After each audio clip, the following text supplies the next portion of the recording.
जीतू पटवारी ने एमपी को बताया रेप की राजधानी। बोले अगर आज चुनाव हो तो मोहन सरकार हो जाएगी। 9-2-11 मध्य प्रदेश कांग्रेस अध्यक्ष जीतू पटवारी ने जबलपुर में आयोजित एक विरोध प्रदर्शन के दौरान राज्य में बढ़ते अपराधों, खासकर महिलाओं के खिलाफ हो रहे अत्याचारों पर चिंता व्यक्त की है। उन्होंने अपने बयान में मध्य प्रदेश को रेप की राजधानी करार देते हुए कहा कि 24 घंटे में 6 रेप के मामले सामने आए हैं। आखिर मध्य प्रदेश रेप की राजधानी कैसे बन गया? उन्होंने मुख्यमंत्री मोहन यादव से अपील करते हुए कहा, जागो मोहन भैया, आप गृह मंत्री भी हो। पंडित धीरेन्द्र शास्त्री का बड़ा बयान, वक्फ बोर्ड हो सकता है तो सनातन हिंदू बोर्ड क्यों नहीं? तिरुपति बालाजी मंदिर में लड्डू प्रसाद में जानवरों की चर्बी मिलाए जाने की घटना से पूरे देश में गुस्सा फैल गया है। प्रसाद में मिलावट को लेकर संत समाज और भक्तों में भारी आक्रोश है। अब इस मामले में बागेश्वर धाम के पीठाधीश्वर पंडित धीरेन्द्र कृष्ण शास्त्री ने तीखी प्रतिक्रिया व्यक्त की है। धीरेन्द्र शास्त्री ने कहा कि वक्फ बोर्ड हो सकता है तो सनातन हिंदू बोर्ड क्यों नहीं हो सकता है? उन्होंने सनातन हिंदू बोर्ड के गठन की मांग की है।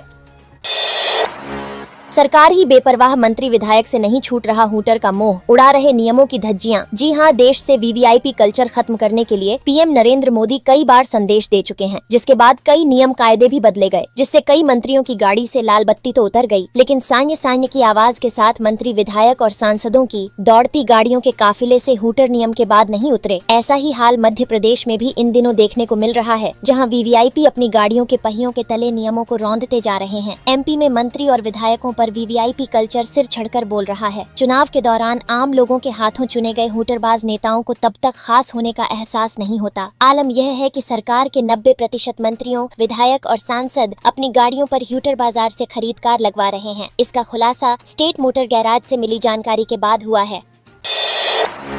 कहीं रुक न जाए पीएम किसान सम्मान निधि के 18वीं किस्त, जल्दी करें ये काम। मध्य प्रदेश में 80 लाख से ज्यादा गरीब किसान केंद्र की मोदी सरकार द्वारा चलाई जा रही पीएम किसान सम्मान निधि योजना के तहत पंजीकृत है। लाखों किसानों के खाते में हर 4 महीने के अंतराल में योजना की राशि पहुंच जाती है, लेकिन ऐसे भी कई किसान हैं जिनके खाते में योजना की राशि पहुंचती ही नहीं है। अब कुछ ही समय में 18वीं किस्त अन्नदाताओं को मिलने वाली है, लेकिन कहीं ऐसा न हो कि आपकी एक चूक के चलते ये पैसे आपको मिले ही ना, क्योंकि मध्य प्रदेश के कई किसानों को ई-केवाईसी न होने के चलते योजना का लाभ नहीं मिल पा रहा है। जब तक पंजीकृत किसान अपने बैंक खाते की ई-केवाईसी नहीं करवा लेते, उन्हें पीएम किसान सम्मान निधि योजना के अंतर्गत 3 किश्तों में मिलने वाले 6,000 रुपए की राशि का लाभ नहीं मिल पाएगा। मोहन सरकार का बड़ा ऐलान, 4 लाख से ज्यादा स्टूडेंट्स को मिलेगी फ्री साइकिल। जी हां, मध्य प्रदेश की सरकार ने सरकारी बच्चों की क्वालिटी एजुकेशन के लिए अहम घोषणा की है। सरकार ने स्कूल जाने वाली छात्राओं को बड़ी राहत दी है। प्रदेश सरकार सरकारी स्कूलों में पढ़ने वाली 4,50,000 छात्राओं को मुफ्त में साइकिल देने जा रहा है। इसके लिए स्कूल शिक्षा विभाग ने सभी जिला शिक्षा अधिकारियों को इस दिशा में जरूरी कदम उठाने के निर्देश दिए हैं। यह लाभ कक्षा 6वीं से कक्षा 9वीं के स्टूडेंट्स को दी जाएगी। मध्य प्रदेश के एजुकेशन पोर्टल पर दी गई जानकारी के अनुसार छात्रावास में रहने वाली लड़कियों को साइकिल बांटी जाएंगी। वे इन साइकिलों का उपयोग अपने स्कूल जाने और अन्य जरूरी कामों के लिए कर सकेंगी। पिछले सत्र 2023 और 24 में भी इस योजना के तहत 4 लाख से अधिक विद्यार्थियों को निशुल्क साइकिल दी गई थी। अधिकारियों से मिली जानकारी के अनुसार इस योजना का लाभ उन छात्राओं को मिलेगा जिनके घर से सरकारी स्कूल की दूरी 2 किलोमीटर या उससे अधिक है। इंदौर, धार समेत 8 जिलों में धमाकेदार बारिश का अलर्ट। बारिश के तांडव के साथ मानसून की विदाई। बता दे, मध्य प्रदेश से मानसून की विदाई का दौर शुरू हो गया है, लेकिन इसी बीच खबर सामने आई है कि जाते जाते ये मानसून प्रदेश के कई जिलों में तांडव मचा सकता है। प्रदेश से मानसून की विदाई से पहले एक बार फिर से तेज बारिश का दौर शुरू हो गया है। वहीं सितंबर में चौथी बार स्ट्रॉन्ग सिस्टम एक्टिव हुआ है, जिसके चलते यहाँ अगले 3 दिनों तक तेज बारिश जारी रहेगी। वहीं मौसम विभाग की ओर से मिली जानकारी के अनुसार मध्य प्रदेश के इंदौर, धार, झाबुआ, बड़वानी, खरगोन, बैतूल, पांढुर्णा और बालाघाट समेत 8 जिलों में अगले 24 घंटों के लिए तेज बारिश का अलर्ट जारी किया गया है। मौसम विभाग के अनुसार ग्वालियर, मुरैना, श्योपुर, भिंड, दतिया, शिवपुरी, निवाड़ी, टीकमगढ़, छतरपुर, पन्ना, सतना, रीवा, गुना, नीमच और मंदसौर में धूप खिली रहेगी। वहीं भोपाल, उज्जैन और जबलपुर जैसे जिलों में हल्की बारिश और गरज चमक की संभावना बनी रहेगी।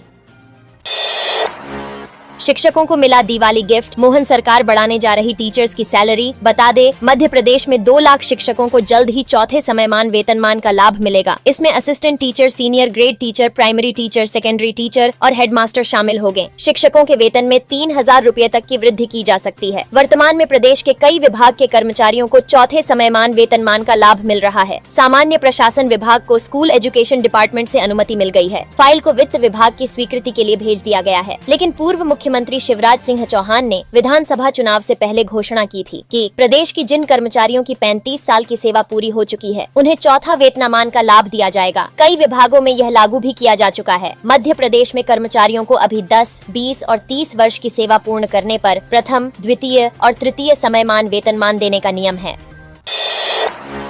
एमपी के 20 शहरों में बड़ी सुविधा, 1,500 बसों का संचालन करेगी परिवहन कंपनी। मध्य प्रदेश में परिवहन के क्षेत्र में बड़ा कदम उठाया गया है। प्रदेश भर में जहां एक ओर इलेक्ट्रिक वाहनों को प्रोत्साहन दिया जा रहा है, वहीं शहरों में सार्वजनिक परिवहन को प्रोत्साहित करने और सुविधाजनक बनाने की कवायद भी की जा रही है। तीनों महानगरों भोपाल, इंदौर और जबलपुर में इलेक्ट्रिक वाहनों को बढ़ावा देने के लिए ई चार्जिंग अधोसंरचना विकास का काम किया जा रहा है। बता दे, 15 शहरों में अमृत योजना की बस सेवा में सुविधाएं बढ़ाई गई हैं। अब प्रदेश के कुछ अन्य शहरों में यात्रियों की सुविधा के लिए बड़ी पहल की गई है। एमपी के 20 शहरों में नगरीय विकास एवं आवास विभाग की विभिन्न योजनाओं के अंतर्गत 1,500 बसों का संचालन किया जा रहा है। अयोध्या राम मंदिर में नवदुर्गा दशहरा मनाएगी मोहन सरकार, भव्य आयोजन की तैयारी शुरू। जी हां, अयोध्या में श्री राम मंदिर के बाद पहले नवदुर्गा व दशहरा महोत्सव को मोहन सरकार भव्य रूप से मनाने में जुटी है। भक्तों के मार्ग की हर बाधा दूर करने पर काम चल रहा है। वहीं दुर्गा मंदिरों, पीठों और श्री राम सहित अन्य धार्मिक स्थलों के लिए पहुँच मार्ग को पहली प्राथमिकता से ठीक किया जा रहा है। साथ ही मंदिर संवारे जा रहे हैं। अब तक यह काम स्थानीय समितियां ही करती थीं। पहली बार इस काम में प्रशासन भी सहयोग कर रहा है। इन धार्मिक स्थलों और आसपास के कार्यों को युद्ध स्तर पर करने का प्रयास है। नवदुर्गा महोत्सव 3 अक्टूबर से शुरू होगा। सीएम मोहन यादव ने अफसरों को निर्देश दिए हैं कि पर्व से पहले समुचित प्रबंध करें और जिला प्रशासन सक्रियता के साथ काम करे। जिन मंदिरों में काम चल रहे हैं, उनमें गुणवत्ता का ध्यान रखा जाए। प्रदेश के 5,500 स्कूल में क्लास 1 खाली, राज्य शिक्षा केंद्र की रिपोर्ट में बड़ा खुलासा। बता दे, मध्य प्रदेश में लोग सरकारी स्कूलों में अपने बच्चों भेजना पसंद नहीं कर रहे हैं। ऐसा कोई और नहीं बल्कि राज्य शिक्षा केंद्र की ताज़ा रिपोर्ट कह रही है। रिपोर्ट में बताया गया है कि राज्य के करीब 5,500 सरकारी स्कूलों की कक्षा 1 में शैक्षणिक सत्र 2024 और 25 में एक भी बच्चे का नामांकन नहीं हुआ है। इस रिपोर्ट में यह भी बताया गया कि कक्षा 1 में 25,000 स्कूल में 1-2 बच्चों, वही 23,000 स्कूल में 3 से 5 बच्चों और 11,345 स्कूल में 10 बच्चों का नामांकन हुआ है। इसकी वजह यह बताई जा रही है कि पेरेंट्स अपने बच्चों को प्राइवेट स्कूल में भेजना ज्यादा पसंद करते हैं, क्योंकि पेरेंट्स ने यह भी दावा किया है बहुत से स्कूलों में पढ़ाने के लिए अध्यापक ही नहीं है, और अगर है तो वह अतिथि शिक्षक है, स्थायी नहीं है। साथ ही स्कूलों में पीने के पानी की कमी और साफ सफाई से लेकर स्कूल की व्यवस्था तक ठीक नहीं है। रिपोर्ट में यह भी दावा किया गया है कि राज्य सरकार की मिड डे मील और फ्री यूनिफॉर्म एवं किताब वितरण योजनाएं अभिभावकों और उनके बच्चों को लुभाने में असमर्थ रही हैं।